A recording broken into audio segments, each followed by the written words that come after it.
had about 6 months to make a choice between death and a death worse than death itself. To sell my soul and convert under the Mughal regime, that was my only window of life. What was I to choose? Did I even really have a choice?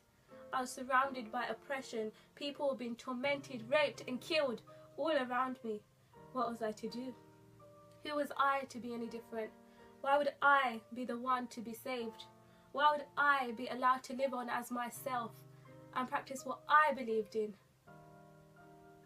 But I couldn't bear the thought of waking up every single morning for the rest of my life, practicing something I didn't even agree with. To know that I walked away from everything I believed in. To know that I walked away from everything I loved. To know that I walked away from devotion. For mere life, it would kill me in ways no one could ever imagine. I began feeling more and more restless and suffocated as each day would pass. The voices of doubt became stronger in my head. The questions became louder. Why were my beliefs under attack? What should I do? How could I stop this? When would it all end? Where was I to go? Who was to help me?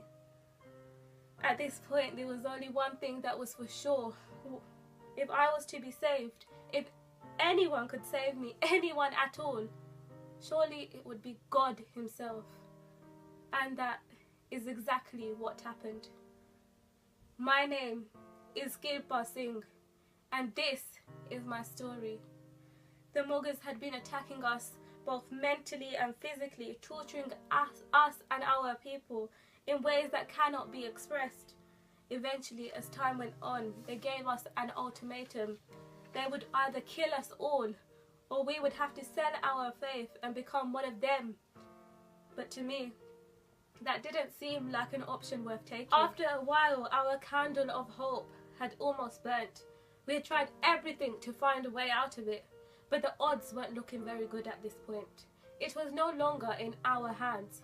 We had to go to someone of a higher authority, someone who was brave enough to challenge injustice, someone who was clever enough to outsmart our oppressors, someone who was important.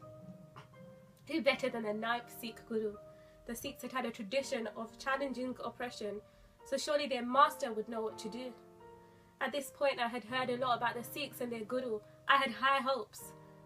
This was going to be my way out. We would be free again.